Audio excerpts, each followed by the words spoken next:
Thank you, Angela. So good evening, everyone.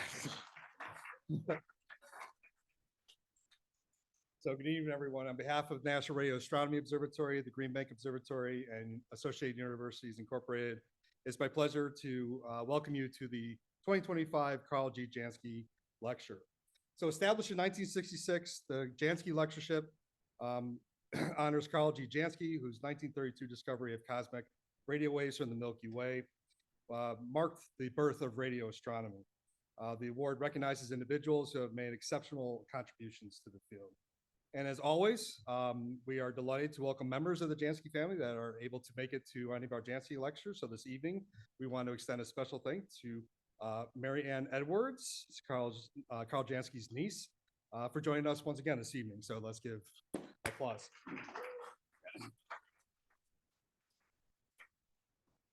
So this year's Jansky Lectureship is awarded to Dr. Jean Turner, Distinguished Professor Emerita and a research professor at the University of California, Los Angeles. Dr. Turner received her AB from Harvard University and her PhD from the University of California, Berkeley. Her distinguished career includes research at the Harvard Smithsonian Center for Astrophysics and visiting scientist positions at Caltech, Space Telescope Science Institute, and the Joint ALMA Observatory.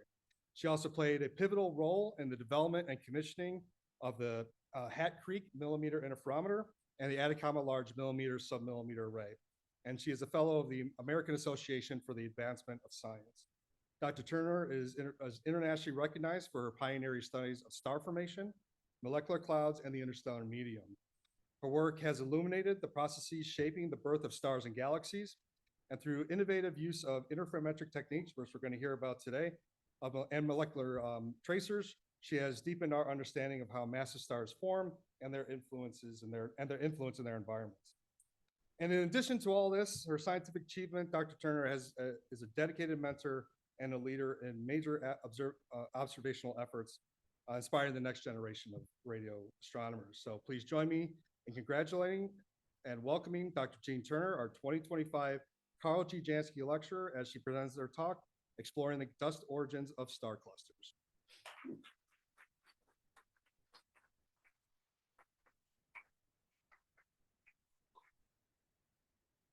Thank you, Tony.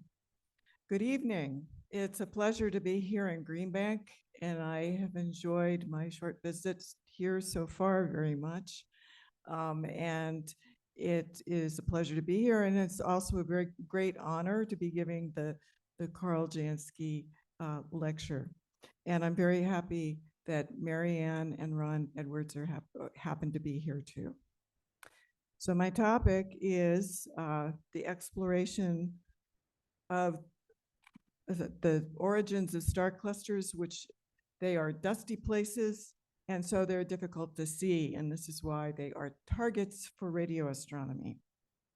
And so I'll be talking about, it'll be a mix of both science and history. So it's my personal history because I'm not a historian, but I'll tell you sort of how the field has changed since I've been in it. And it's from small telescopes in valleys to big telescopes on high mountains, and that's really kind of the way things have been going for astronomy.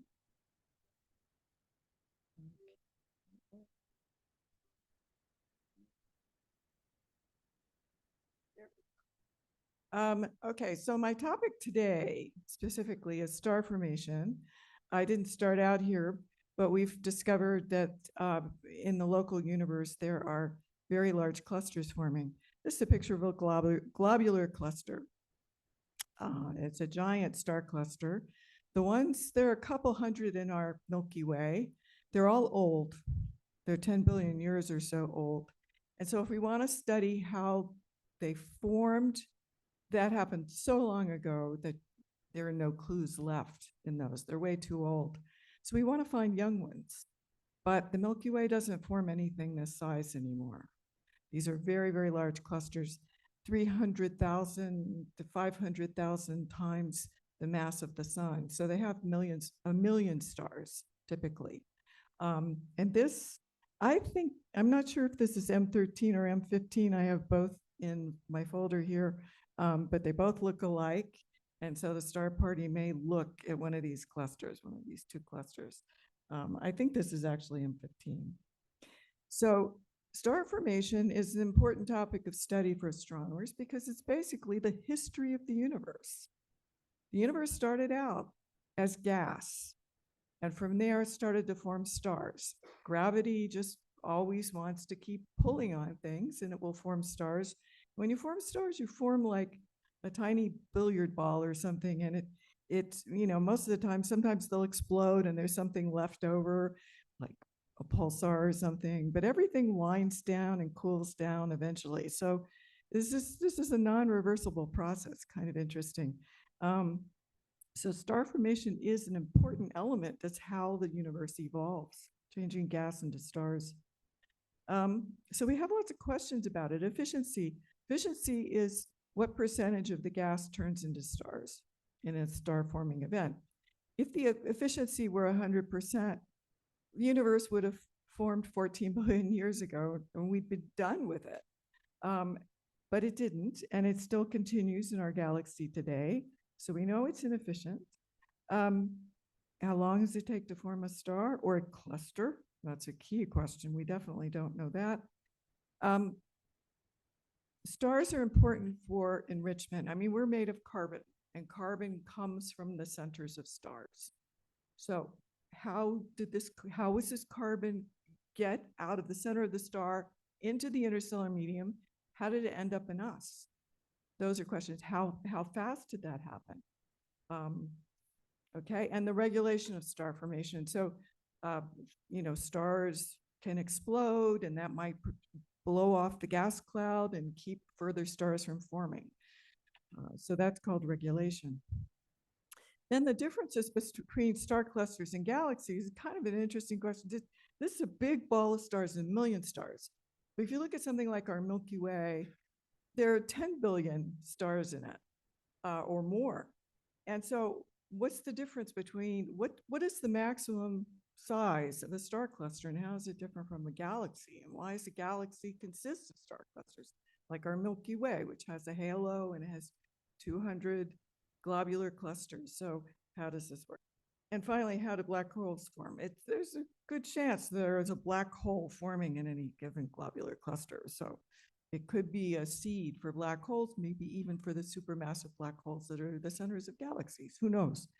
But anyway, so we can't go back 14 billion years, but we can look for local examples that are similar to the early universe. So how do you see the formation of stars? You know, we're limited. We're observers. We look at light coming in, and we're limited in what we can see with the light. So the first way is optical. I mean, pictures like this picture of Orion. It's a beautiful picture. It's taken in, well, it's probably here in this picture, 3 filters to give you the different colors. So optical, you can get optical emission, infrared emission, radio emission from plasmas. So plasmas are ionized gas. So if a star is massive enough, it puts out enough ultraviolet photons of enough energy. It can knock the electrons off the atoms, which is ionizing the atoms, and create a plasma. You know, so stars are plasma, but gas, I mean, it's a little harder. So if you get something like this, you know you have a massive star. There's one massive star in the Orion Nebula, the Great Nebula in Orion, which you can see with the naked eye if you know where to look. Even from West LA, which is where I live, I can see the Orion Nebula with the naked eye. It's an impressive and very nearby star forming region, but there are actually thousands of stars here. But there's only one, what's called an O star, which is a very, very hot star. I believe this one is about 20 times the mass of the sun, something like that. And that's the star that's creating all of this plasma. So we see here, you're seeing here, the red in particular is caused by what's called the recombination. So you have a plasma consists of hydrogen, and the ultraviolet photon comes in and knocks off the electron. Well, the electron can recombine to form hydrogen again, and it will if it's left to its own devices. And when it comes down, it can emit light. as it recombines. And that red light is called a recombination line. So it's caused when the electron recombines to form hydrogen again, and then it sits there and then it gets reionized by another photon. Okay. There's also radio. We call this free emission from the plasma, and it's from the free electrons in the plasma. So those are two ways that you can actually, from the ionization rate, we can predict what the stellar content is. So that's how we know what type of star is in there from the UV, from the amount of H alpha or from the amount of free emission. We measure the flux coming into our telescope, and we can infer back what type of stellar cluster produces the nebula. In this case, it's one O star. There's also millimeter emission from molecules. I will talk a little bit about this today. This relates to the fuel for the star formation, the molecular cloud from which the star formed. So from the ionized gas, you can figure out how many stars. If we want to know the efficiency, we want the amount of gas. Now, most of the gas is hydrogen. Hydrogen is 90% of the elemental abundances by number. But molecular hydrogen doesn't emit easily, so we can't see it. So instead, we use tracers, CO and HCN. It tends to be molecules that have very abundant, so the abundant elements are things like carbon, nitrogen, oxygen. They're very abundant elements, and so you expect to see molecules with those elements in them. And indeed, CO is very bright, and so is HCN. But there are other tracers too. And they trace molecular gas. You can actually see it. So, okay, and I'll get to the next one, dust. So mixed in with the gas is dust. So 1% of the mass of a gas cloud is actually dust particles. And they're pretty small. They're smaller than a wavelength of light, which is half a micron. So a micron is 10 to the minus 6 meters. So half a micron is optical light, and they're just smaller than that, but there's a range of dust particle distribution. So that's the dust, and it blocks the light. So you can see here that the dark parts that you can't see, that's dust blocking our light. And so wherever you see the dark part, you're probably going to see a molecular tracer like CO or HCN. So I want to talk a little bit more about dust because that's sort of the driver here. It's hard to see star formation because of dust. Here's an example. Now this is Orion. Let me actually go back. Okay, so if we focus on this region here,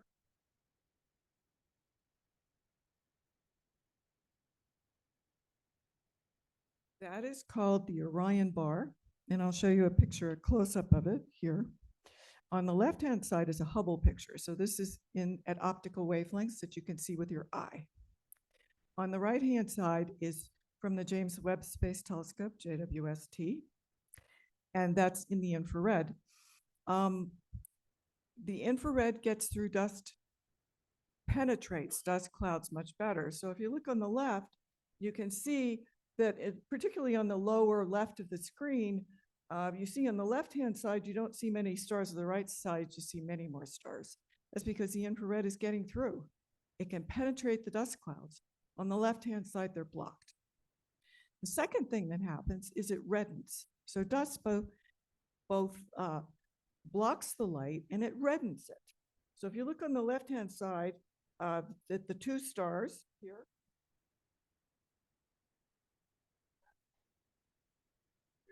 they're very red in the optical, and they're blue. Bluer in the JWST. Now, the infrared image is false color because you can't see infrared with your eyes, so it can't be real color. But I think it's probably coded in a similar way, such that the shorter wavelengths of light are blue and the longer are red. But you can see the difference just seeing, you can see the stars in one, and you don't see them in the other. So star formation takes place in dusty places, and we call this extinction. Extinction is both scattering, so if the light comes in and it doesn't get absorbed by dust, but just gets shunted off in a different direction, And absorption. Sometimes the dust actually absorbs the photons and then re-emits them in the infrared.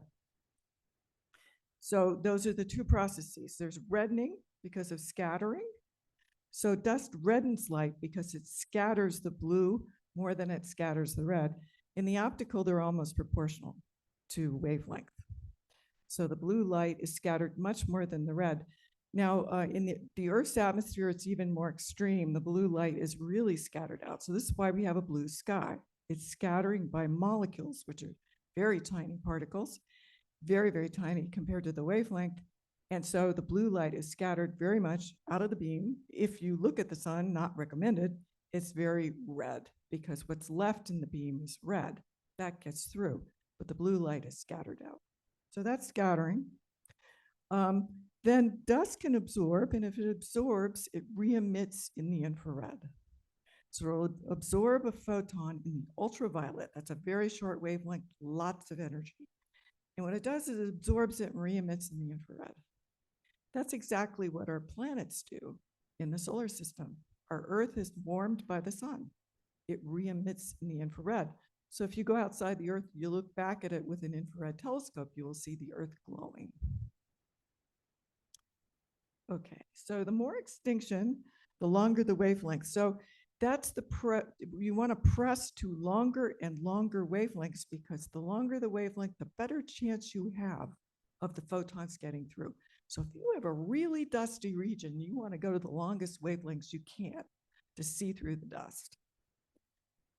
Okay, and that's the beauty of radio waves. So radio waves are extinction-free because the wavelength is so long that they're, well, there are always exceptions, but for the most part, they're just not affected by dust. Radio waves can measure gas properties, I said, just like that H alpha, we call it, that red recombination line of hydrogen. Radio waves can measure how many stars are there from the ionization rate. And so radio waves give a good measure and they're extinction free. So those are the two ways to see star-forming regions because it's infrared and radio because the visible light in Hubble, it's very hard to see through the gas cloud, the dusty gas clouds. And I would like to say that infrared may or may not see through the dust, but the radio always does. It's very reliable. Okay, this is my view. So I actually asked Google Gemini to make me a picture of a radio telescope and an infrared telescope boxing. So when I started out my career, it often seemed that there was a fight between infrared and radio as to which was best. I had infrared astronomers telling me that radio was a bad way to study star formation. Infrared was far better. And they're wrong. And this is the topic of but I will say that actually combining the two is better than just going with one or the other. And I would like to point out at this point, one thing that infrared and radio astronomers agree on is the Jansky, which is the unit, a great unit of flux, flux density, 10 to the minus 26 watts per meter squared per hertz. And JWST, the James Webb Space Telescope, uses this as its unit too, which is pretty nice. Optical astronomers use magnitudes, which are much, much harder to deal with. So I'm going to talk today. I'll do a little bit of history, like I said. I'm going to start out where I started out at Hat Creek Observatory in the 70s and 80s, early 80s. Then the Very Large Array, roughly the same time. It was very new then. And then a period waiting for ALMA, I call it. And I did some observing with Owens Valley in the 80s and 90s. Then ALMA came along, and then now adding JWST to the mix in 2025. So in terms of talking about the present and the future, I'll present some of our latest JWST results. But first, I'd like to start out. Science is very driven by people, and Karl Jansky founded radio astronomy But it was young until, I mean, even in the 60s, there were very few people who had contributed significantly. They were all important to the development. These were two. On the left is Charles Towns, and on the right is Jack Welch. Charles Towns on the left was invented, developed the first maser, which is the forerunner to the laser. So he was the father of the laser. And Jack Welch built telescopes. And they got together in the late 60s and early 70s at Berkeley. Charles Towns had the receivers that could detect the radio waves, and Jack Welch had a telescope, and they put them together. And what did they do? Well, they discovered water in space. So water in space, in fact, masers, which is kind of appropriate since Towns was the one who first developed the maser on Earth, and they discovered ammonia. And the significance was that they had been told by theorists that you would never see anything bigger than a diatomic molecule in space. Diatomic's two atoms. So CH and CH plus had been seen, I think CN, and they were told, forget it, you'll never see anything polyatomic with more than two. And of course, H2O has three, so they proved them wrong. That's great. So they didn't listen, and they were right. And there's a whole rich universe of molecules, which Tony works on out there, including even simple sugars in interstellar space. So it's really was the starting of serious chemistry. Stage two, after the detection, that was with a single telescope, Jack moved on to an interferometer, and the wavelength he was using was 1 centimeter. So this was the water frequency. And so what he did was he mapped with precision. Now an interferometer is two telescopes working together, gives you very precise positions on the sky because they detect things together, and you can get positions from an interferometer, very accurate positions. And so he mapped maser positions. He got their positions very well, very accurately. Stage three was a 3 millimeter interferometer. He moved on. Now, this is where you can detect molecules, and that's because the VLA came along. And so he had to move on because the VLA was going to, be much, much bigger, and he was going to be out of business if he didn't move on. So he moved to 3 millimeters. This is about 1980. And then he added antennas and eventually became an observatory, the Karma Observatory, which the astronomers in the audience will have heard of, combined array for research in millimeter astronomy, that was really a forerunner to ALMA in the Southern Hemisphere. So it observed the millimeter where the molecules emit their radiation. So here's a picture of Hat Creek. This is almost how it looked. This is 3 antennas. I used it when it was 2. It's up in Northern California. On the upper right, what you can see is basically a lava field. It may look like shrubs to you, but if you were to walk out there, it would be serious hiking. It's lava. It's Pahoehoe lava, which is the ropey stuff we get in Hawaii, because it's really close to Mount Placid. So it's in the Cascades. And so this is the interferometer. You'd move the telescopes around. So here's a picture, and this is definitely when I was there.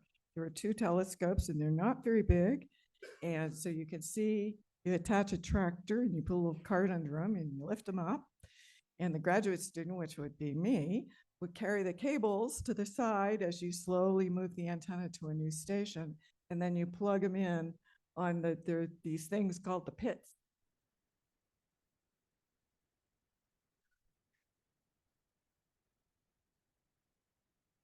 And the pits were nasty places. I know there exists a picture of me, which I won't show, in the pits. You had to dive down into the pits, and they had black widow spiders, etc. This is astronomy. And you can see the lava in the background. There were a lot of talented people. Now, one of the differences was that this was really cutting edge to build these receivers that are much more commonplace now. So this is Dick Plambeck, we overlapped a little bit as graduate students with a CO receiver. So this carbon monoxide, the second excited level 2 to 1. And this is one of the first to be built. So, and you can see in the background all the electronics, which even then were antiques because Jack collected whatever he could to run his interferometer. And I had visitors from HP who would come in and look at our antiques and the round displays on the, that you see in the background. He said, "Oh, I can't believe I haven't seen these in years." So there was a lot of talent behind this. Building receivers, Dave Woody at Caltech was also very instrumental. And so it was cutting edge then, really. Even with 2 telescopes, you could do cutting edge research. This is a picture of Don Backer for anyone. I know there are some in the audience who know VLBI. This was his millimeter VLBI. He was a pulsar person. There's a lot of pulsar physics that goes on here. And this is a picture of him with the millimeter system. Sort of eventually we got to a submillimeter. Well, no, it was millimeter, right? VLBI, so long baseline interferometry, where you use intercontinental sets of telescopes to get very high resolution. That's how the black hole was mapped in M87 in our Galactic Center, the EHT. So this is sort of leading up to that back in 1980, long time ago. Okay, so here was my dissertation project. Here's the idea. On the right was what's called W3OH, and it was a region. This is plasma. This is radio emission from the H2 region. So if it's completely dust obscured, but if you could see it in H alpha and there weren't dust in front of it, you would see something that looked like this image on the right, near where the X is. And there was an infrared source there too. So the water masers, and I said that Jack Welch and Charles Towns detected water, and they were masers, and Jack mapped them. Well, they were off to the side. So they were not on the H2 region, not on the nebula. So, and they were too far away. So they were actually powerful masers. They were emitted something like the power of the sun in one line, one solar luminosity, all the power of the sun. And so he said, there's got to be something there. And infrared astronomers had mapped this with, looking for the emission from the dust, because if there's that much dust there, they've got to get rid of the energy somehow. And so you got to see it in the infrared. So they looked at 10 microns, they looked at 20 microns, they looked as far as 30 microns from Mauna Kea, where you can do this, and they saw nothing. So Reinhard Genzel, some of you may recognize, he won the Nobel Prize for determining the mass of the central black hole in our galaxy. Reinhard told me there's nothing there because there's no infrared. So Jack said, my thesis advisor, Jack Welch, said there is something there. And so we went ahead and mapped it. We looked in HCN. Now this is a little complicated because the right-hand side is just the emission from the plasma. So I haven't subtracted that off. But the left-hand side, there is no emission from plasma. That's all the molecule HCN. So there is a tiny cloud there. Well, it's not so tiny. It's enough to block all of the radiation. And so it revealed a young stellar object only visible in molecules. First top molecular core, and it had more than 1,000 magnitudes of visual extinction. Now, magnitudes, one magnitude of extinction will be when you're receiving 30% of, 30% of the light, right, coming through. So it's when things are beginning to get fuzzy. That's when you have about 1 magnitude of extinction. You can still see the source, but it's beginning to get fuzzy. So 1,000 magnitudes, and if you have a calculator, it's a magnitude's very close to a power of E. So try E to the minus 1,000 in your calculator, and your calculator will blow up. That's how much extinction there is. That is how much the light is diminished. Just countless times. It's not even billions. I can't count how many times. So there's no way you'll ever see optical emission. You won't even see infrared emission. This convinced me that you needed to go to the submillimeter wavelengths to see it. So close to a millimeter to even see this thing. Okay, so lesson, Hat Creek lesson. Sometimes the mid-infrared is not red enough. And at the time they were doing searches for protostars at mid-infrared and they realized, okay, forget it, can't do it.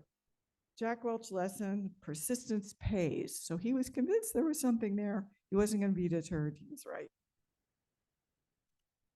Okay, at the same time, and this is a side project that I did when I was a grad student, waiting for my data from the 2-element interferometer. Mid-infrared data at that time, and this was suggested to me as a project by a postdoc there, a Miller Fellow at Berkeley, Paul Ho up on the right.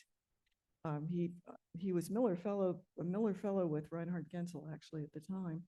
And Paul suggested to me that mid-infrared data had revealed extreme star formation events, starbursts, often in galactic centers.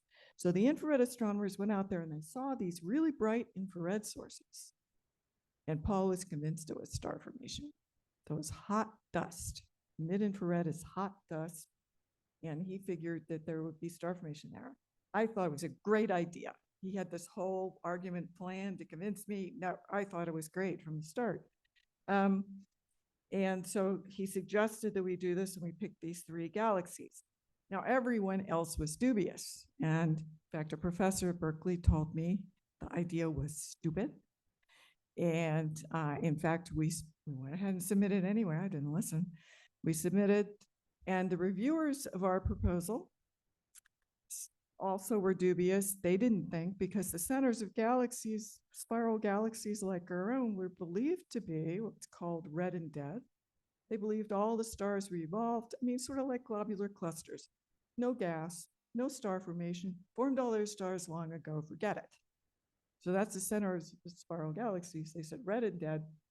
And the reviewers said that too, but I'll give them credit. What they said was, they said, we don't think you're going to see anything, but if you do, it's going to be good.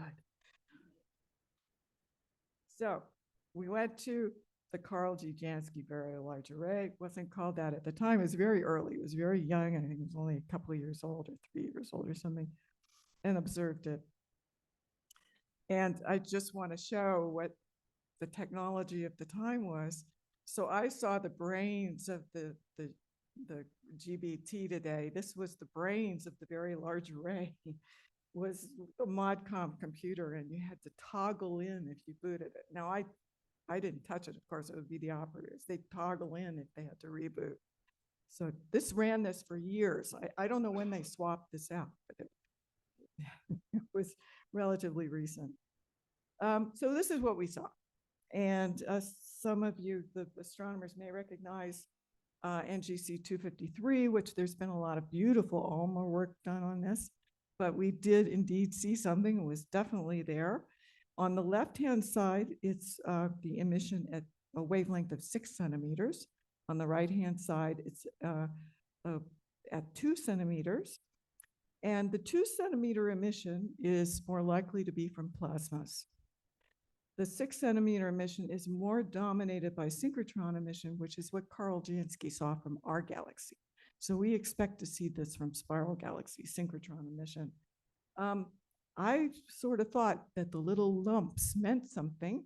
And so what I did was I did a high pass filter on it to see if maybe, they had a different variation. So the synchrotron emission falls off. It's much less at 2 centimeters, but the plasma will not. It won't fall off. And indeed, I saw a flat spectral index for these lumps. So I suspected they were H2 regions, and it turns out they are. So the spectral separation, you had to subtract these to actually see if you have plasma in there. You want to separate the synchrotron, which falls with frequency, from the plasma, which doesn't. You can do that, just subtract maps. But it's very hard to do. So it's better to observe at higher frequencies. So that's the best thing to do, high frequencies. That's the VLA lesson. So about this time, I got a postdoc, and I went to Boston and joined up with Sarah Beck. Now, the Towns-Welch connection continues because Sarah, who's on the left, Sarah was a Towns student. I was a Welch student. So she came from the infrared side. I came from the radio side. And so we still have very different views. We still collaborate. So we joined together and started doing infrared spectroscopy and combining the two. And Sarah came upon the following great source, which I'm going to spend the rest of the time talking about, which is this dwarf spheroidal galaxy NGC 5253. It's a tiny galaxy. It's only 1% the size of our galaxy, the Milky Way. But we think that in the early universe, galaxies were more like this. It also has lower abundances of the heavier elements like carbon, nitrogen, oxygen. It's about 30% of our Milky Way. Again, more like the early universe. Hasn't enriched much. Tiny galaxy. It's also a dwarf spheroidal. And just like the centers of spiral galaxies, it's supposed to be red and dead. So there's nothing supposed to be going on in this galaxy. It's based on its kinematics.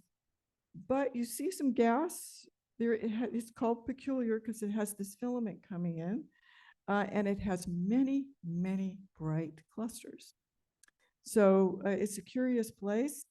And so we studied, it has a famous H2 region in the center, right in the center here. If you look here, this galaxy has a very storied history. It was discovered in 1895.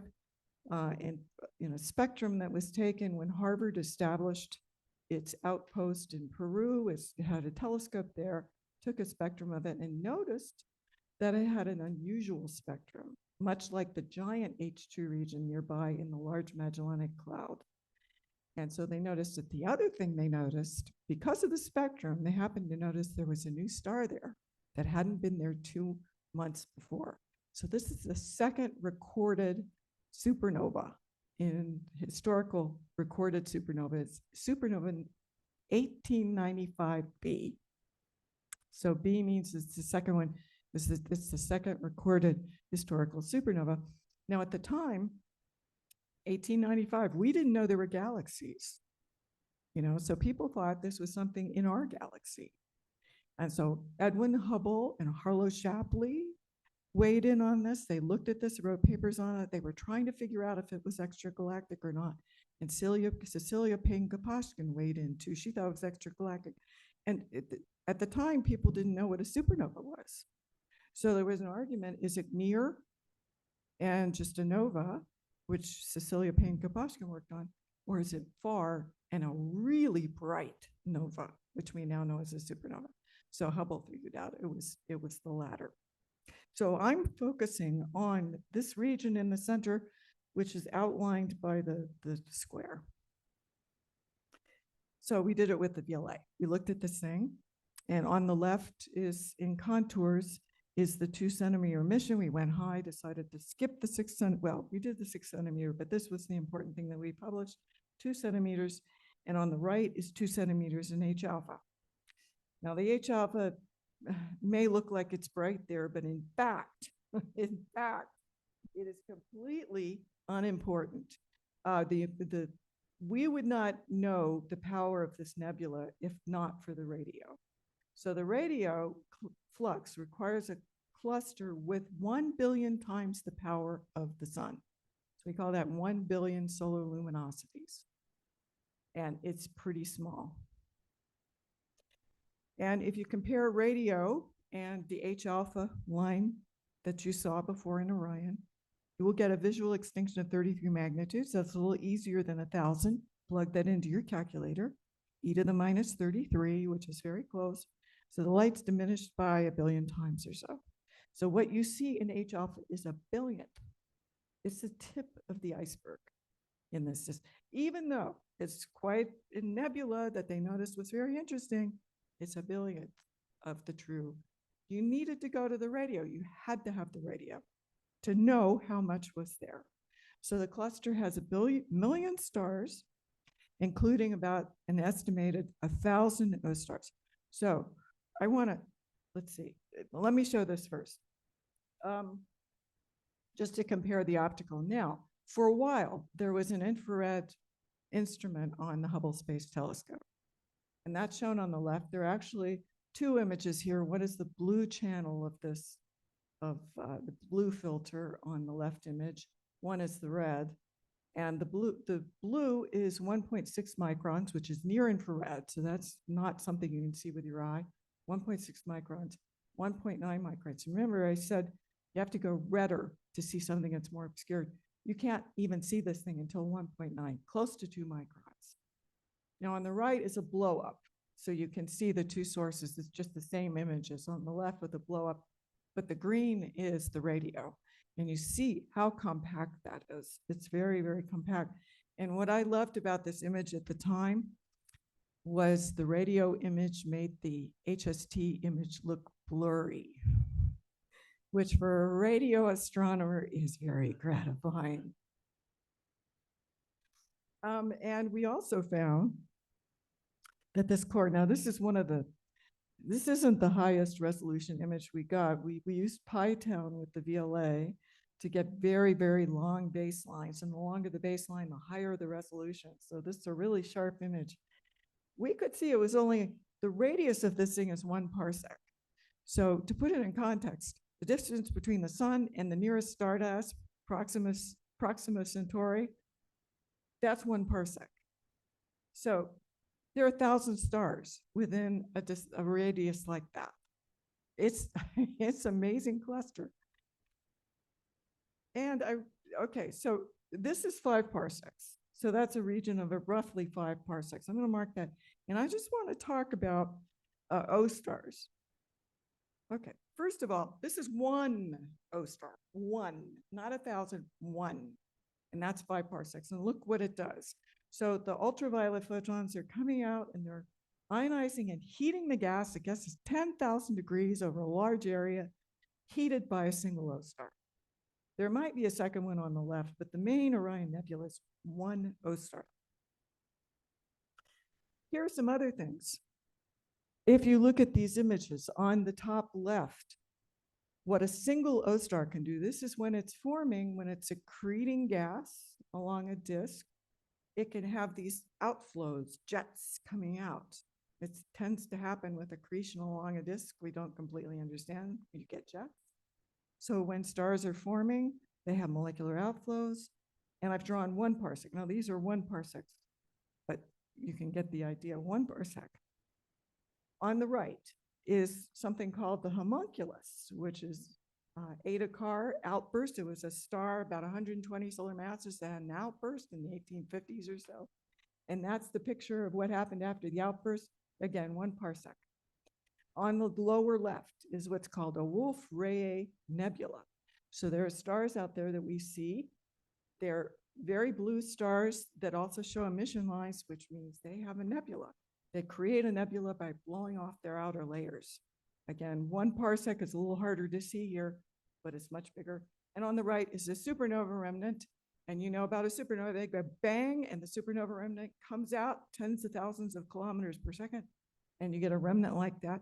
So that's 1 parsec. So imagine if you have 1,000 O stars inside a region about this size. What on earth is going on? How can stars continue to form there? Okay, so we had a big argument, the 3 of us. We're still working with Paul Ho, Sarah Beck and I, and we were of 3 minds. So Sarah said it's an H2 region, period. I don't want to hear anymore. Paul says it's obviously an active galactic nucleus. So there's a black hole there, active galactic nucleus. It's got to be that. And I was kind of, well, it could be anything. It could be a supernova. So we had these arguments over ancient internet. It was BitNet. And so it used to, you'd send off your email. It's really crude.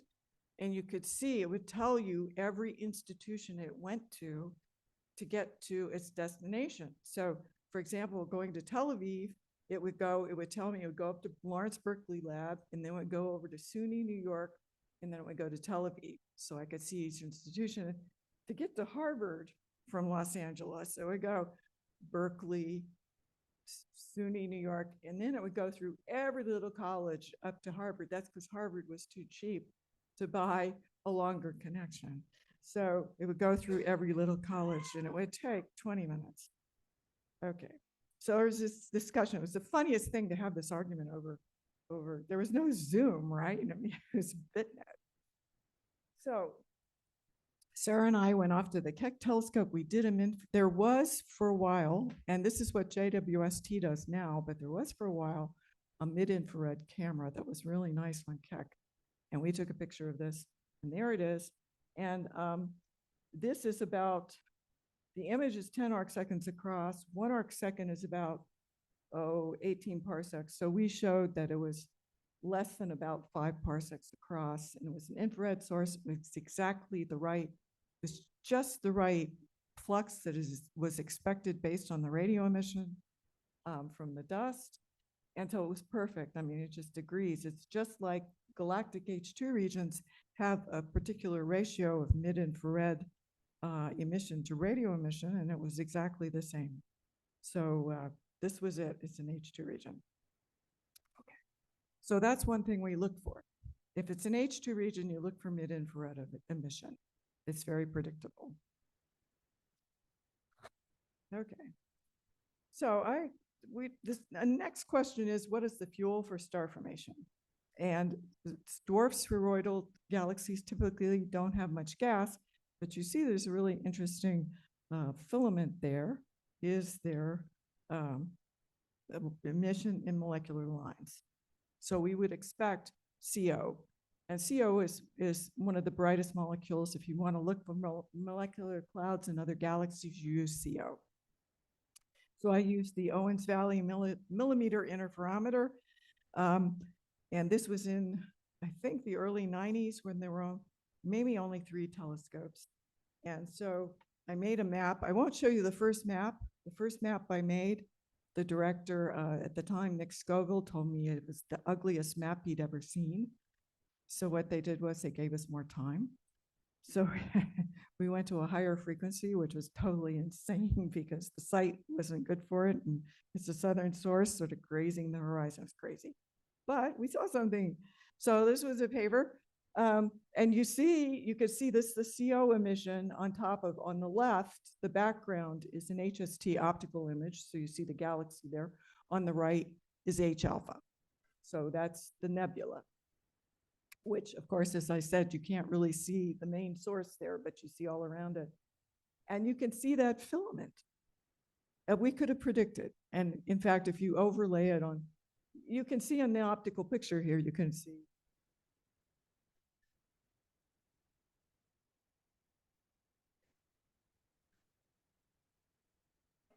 This image is inverted, so the filament appears white, and you can see that they coincide. So we did see it, but you see in the center, there's not very much gas. In fact, there was about 100 times less gas than we expected. Okay, I just wanted to show a picture for those of you who know him. Dave Meyer, who did that work, it was a beautiful paper, is on the left, and here they are. I love this picture. They were grad students together, Dave Meyer on the left at New Mexico Tech, and Pat Crosswaite, Northrop Grumman, retired now, on the right. So it was Dave's paper, but that's a nice picture with the beautiful telescope in the background. Okay, so lesson from this is we need a big millimeter array. So to see this weak source in the center, we needed ALMA. And so we went into a period of waiting for ALMA. And I sat on a lot of committees, and there was a lot of input from scientists, which is very important because one of the big decisions was how many antennas. So the scientists had to argue for how many antennas. It was tricky. And so eventually we got a very decent array. We presented that we needed at least 40 to get good imaging based on simulations. And so we got a nice big array. This is the construction era, and this is it's not quite at the site, but this is up where the control center is, operations support facility. Okay, and so a lot of committee work during this time. I'm waiting for ALMA. Okay, and so here it is. ALMA, large millimeters, sub-millimeter array up in Chile. It's up at like 16,400 feet or so, very, very high. Gets above the atmosphere so you can do the sub-millimeter. So the atmosphere is strongly absorbed, and you want to go to either Mauna Kea is a good site too. It's also very high, it's 14,000 feet. This is very high and dry. It's a beautiful site for millimeter and sub-millimeter work. So here we go back, just reminding you where we're looking, and we did an ALMA map of CO. It's the line of CO3 to 2. So, okay, the ALMA map is in contours in white, and behind it is an H alpha image. So this is the close-up of the Hubble Space Telescope H alpha image. So you can see the nebula, and you see that the CO peaks up in the center where there isn't anything. There's a dark dust lane there. That's that 33 magnitudes of extinction. The radio source is coincident with this thing called D1. So that round thing just below it is the central cluster. There are other clouds there too. There's D2 up on the left, we call it. So there are a number of H2 regions. These were actually named for clouds. And the radio convention, the reason it's called D, it started out, Dave Meyer identified cloud D in the center. So that's where it gets the D. And then we identified these further on the ALMA map when it broke up to D1, D2, D4, and D6. Those are critical because they're H2 regions. There are other clouds here, but they don't seem to have H2 regions attached to them. So we got a very beautiful ALMA map. And from this, we got kinematics. We could actually study gas motions using the line, the Doppler shifts of the lines, if they come towards you and away from you. We learned all sorts of things from this image. One thing was the question, was this CO cloud actually associated with the cluster? So that's a question. Now, it might coincide, in position, so they're exactly the same place, but along the line of sight, you don't know. So what we did was we looked at 12CH. So these are isotopes. So the normal isotope, it's isotopolog if it's a molecule. The normal isotopolog is on the left, and it's brighter. It should be brighter. And the 13C16O is on the right. Now, 13C is down by a factor of, 40 in the galaxy or something. So you expect it to be fainter. And in fact, there effects of radiative transfer and stuff. Actually, the ratio we see in Orion is 7. So usually 13CO on the right is 7 times weaker than the normal isotope on the left. And I've scaled these so that the peaks are a ratio of 7 to 1. But if you notice, the central source, D1,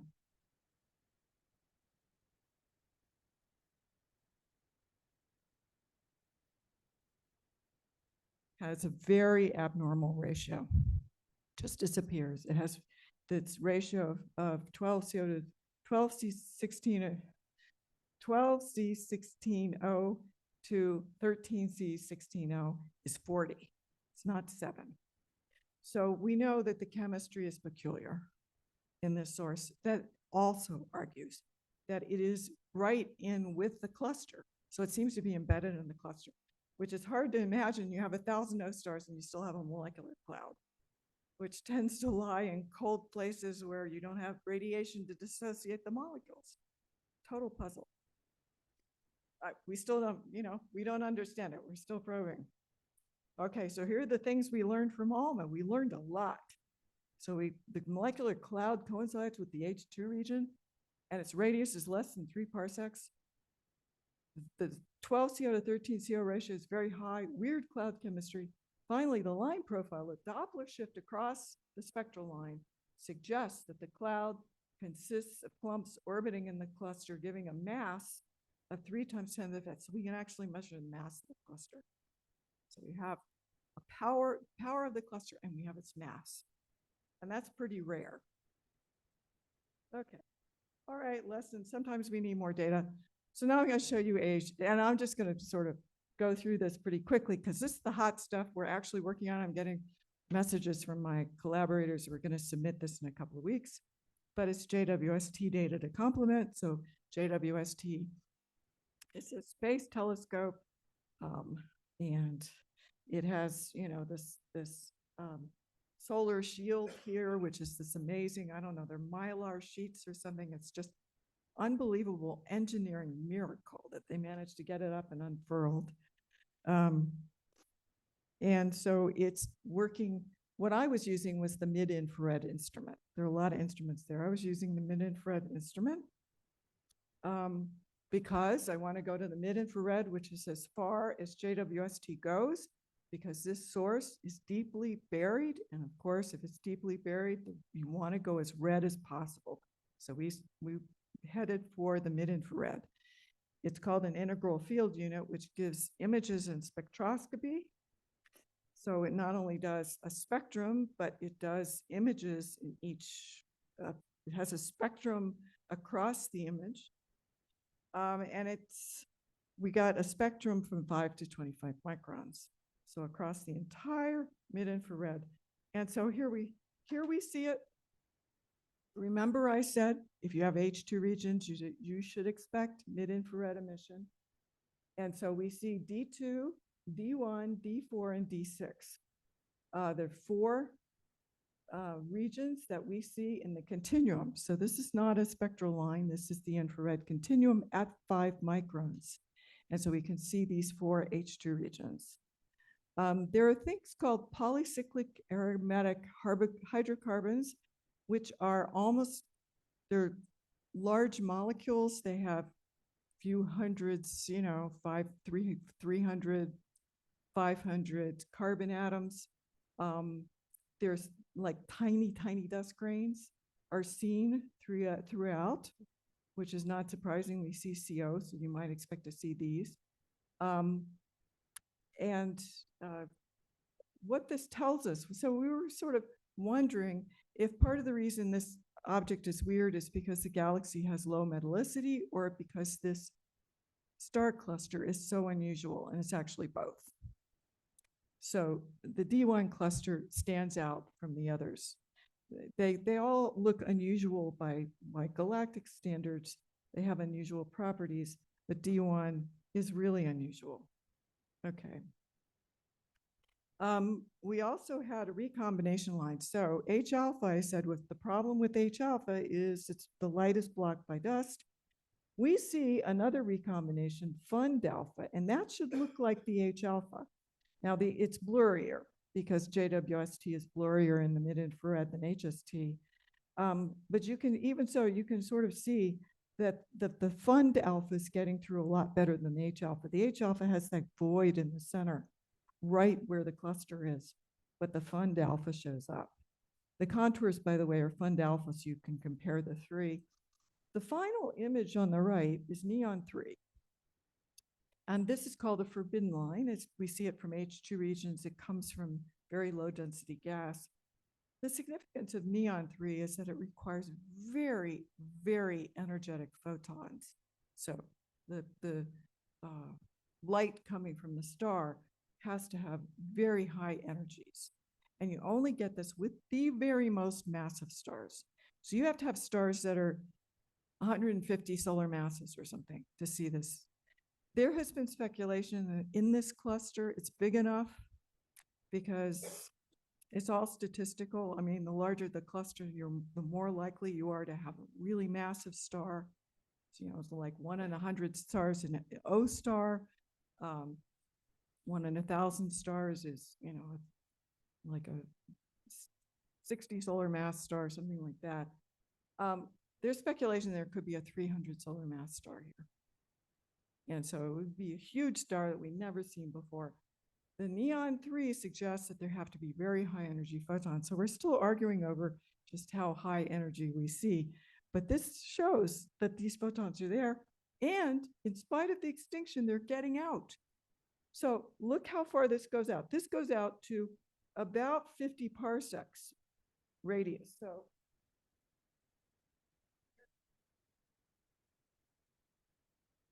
(30 to 50 parsecs. So these are far UV photons. The extinction is terrible there because they're so blue. The extinction should kill it all, but it doesn't. They're getting out. So that's also telling us something about the cluster. It's porous. It has holes. So that's the other thing we've learned. So we're studying a cluster that's pretty far. I wanted to show a spectrum of this. And we see 70 lines, including nearly 30 H1 recombination lines. Now, at Green Bank, I know H1 means something different. It means the 21 centimeter line, but it also means the recombination lines. So we see 30 recombination lines. We see lines of molecular hydrogen. So the gas is very, very hot, and forbidden lines of sulfur, neon, and argon. So you have a ton of information. One thing I will show you, and this was essential, the radio is, we couldn't have done this without the radio. We actually can get the extinction in the mid-infrared. It's a little hard to read, but what this is, the 30 lines, well, I can't detect it in all of them. Some of them are weaker. D2, H2 region's a little weaker. We can't detect all of them. D1 is up on the left. The two spectra, ellipse and chip, are sort of bigger regions that we integrated.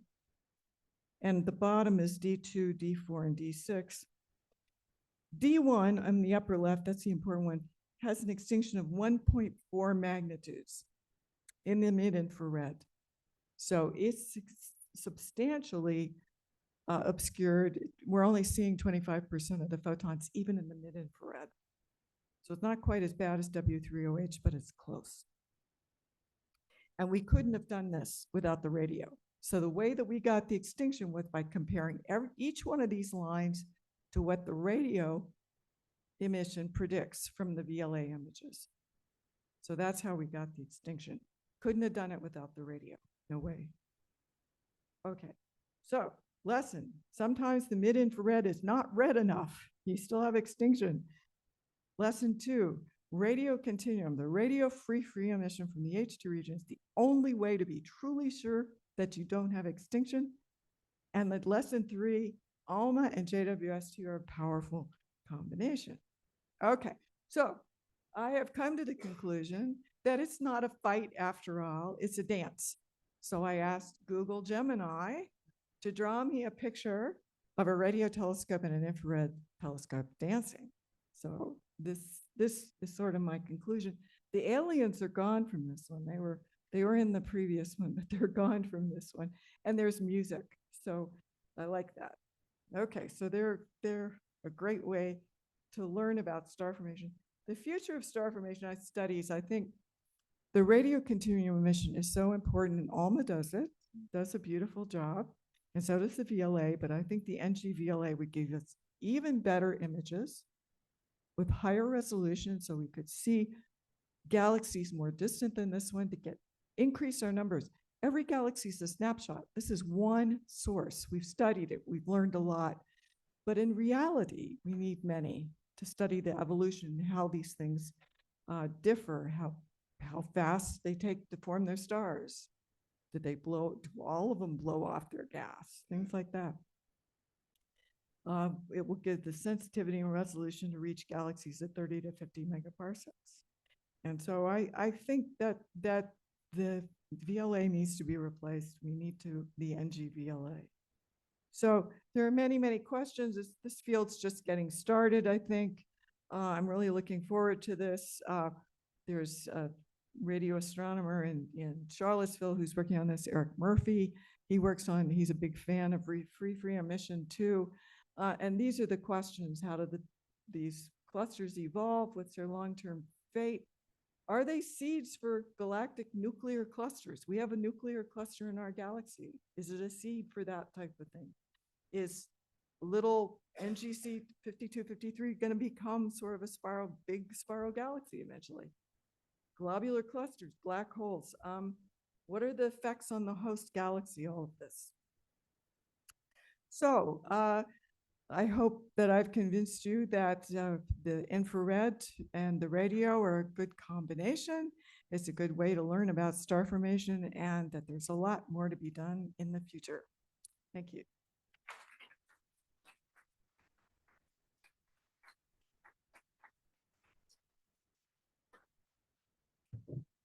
Okay, we have time for a couple questions, and I'll try to repeat your question so we get it on the recording. So go ahead, Larry.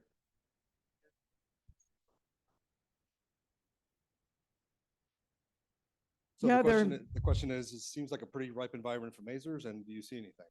a pretty rough environment? Ripe, like an apple, ripe. Right. Do you see any masers? Yes, there are Yes, masers. we see I masers. haven't seen it, but they were Next detected. question. Yes, with the GBT, they were detected. Water masers are there. So what that tells us about the, well, they're not as well localized, but I think they're here. There's a spectrum. I think this is where they're found. So it was done with the GBT. So there's a spectrum and they're at the right velocity. So yeah. And the interesting thing, that's a good question, because water masers tell us that there is a very young stage of star formation there. So, you know, you wonder this with this cluster, how old is it? How evolved is it? Is star formation still going on? That the presence of water masers suggests to me that it is.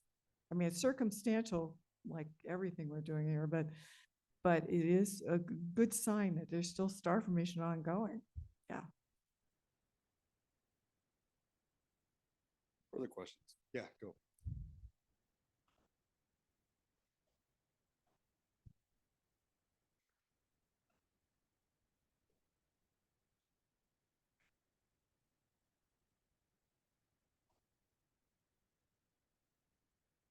So the question there is, do you see a lot of, there's any remnants of stars that have already died, like supernova remnants or anything like that? I don't think this cluster is old enough. I don't know. It could be.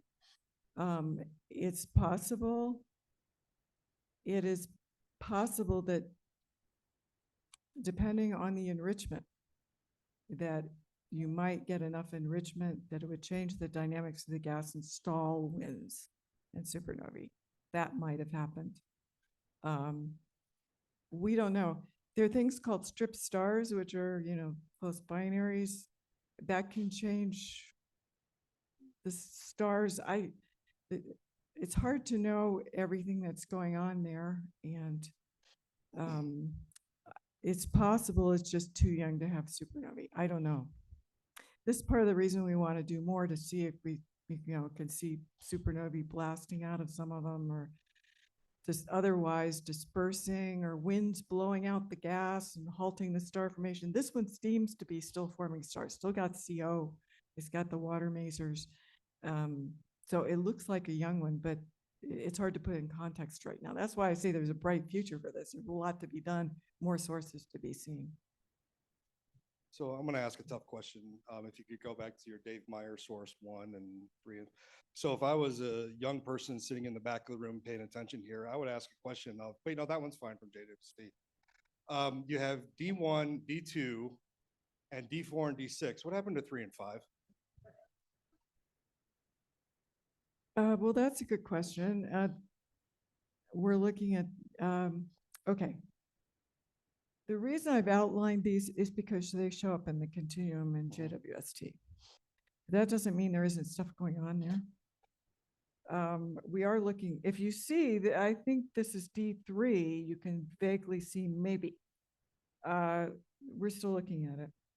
I also have to say, the data here were a nightmare, because this source, you know, we were perverse in looking at this source at Owens Valley when it was just, you know, it was too low on the horizon, southern source, and it was 1 millimeter. It was on the Owens Valley floor before they moved it up to higher elevation to do karma.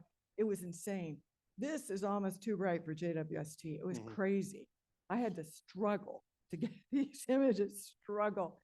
And so we're lucky to see anything. It's just too bright. I think we'll have better luck with less bright sources. I mean, this one's worth doing, but it's too bright. I mean, you can see actually the petals, the thing that looks that's the point spread function. I mean, it's caused, by the supports in the telescope. It's like on optical pictures, you see the crosses do the supports and Yeah. stuff. They're just diffraction spikes.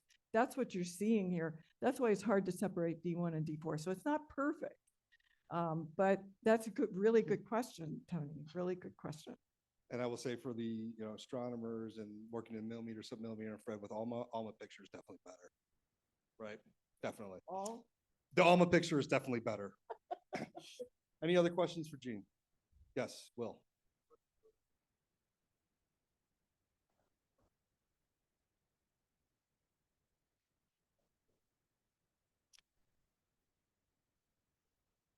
So the question is, when you look at talking about the porosity of the region, do you see any emission coming out from the source at very large distances?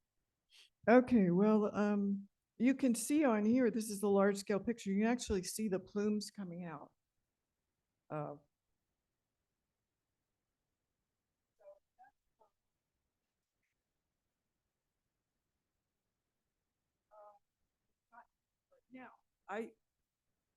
I don't know if that's photons getting out there, or we haven't seen really gas motions, and it's hard to study the gas motion. That's a whole other, that's something that could be studied.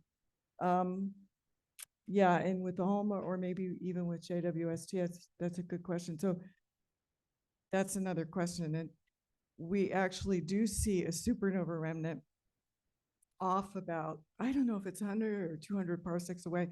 I don't know if it's a star that was ejected from the cluster. So there's also the possibility as you get stars ejected from the cluster because, they're all orbiting, they kick stars out and stuff. So you might expect this. So we see this supernova remnant. I think it could be in the cluster. I don't know. Okay, one final question, Doug. Go ahead.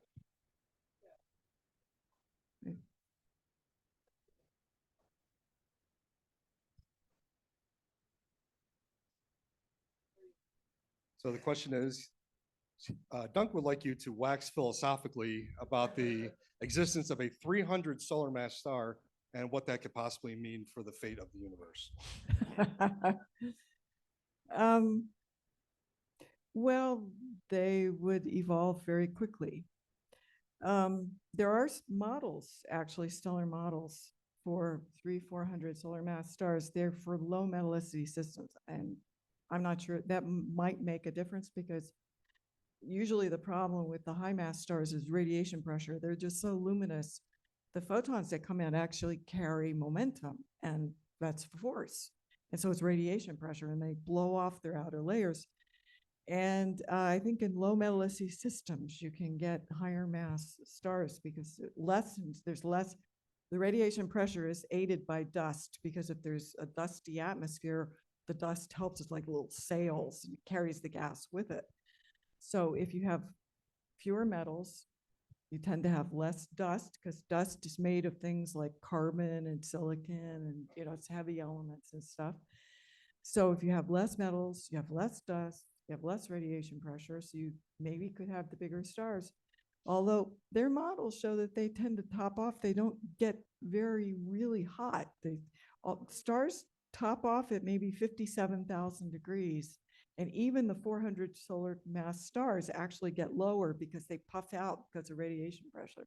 So they actually have lower temperatures than some of the smaller, lower mass stars. But those are the stellar models. Tomorrow they'll be slightly different. They're pretty good. I mean, I have to say that people model stars, they're simple. They're relatively simple compared to everything else going on in the universe. They're pretty reliable usually, so they don't change a lot. That's the current thinking. We do have models of those stars. They could exist. And I know it took theorists for a long time couldn't figure out how to form a star greater than 60 solar masses because of radiation pressure. And we see them. I mean, you can measure the orbits and determine that there are masses of 100 solar masses. So you have to be able to form them.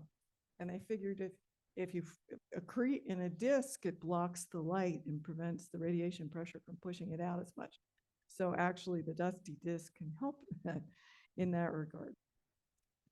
So I don't know, it's a good question. Yeah. So before we thank Gene, is there any announcements, Angela, you have before we take off?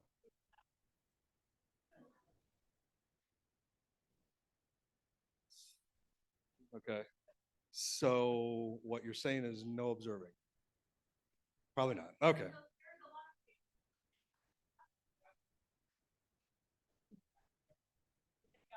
Okay. All right. And we have a reception going on right now? Okay. So if there's any questions for Gene that you haven't asked, you can see her at the reception. So let's thank Gene again for a fantastic talk.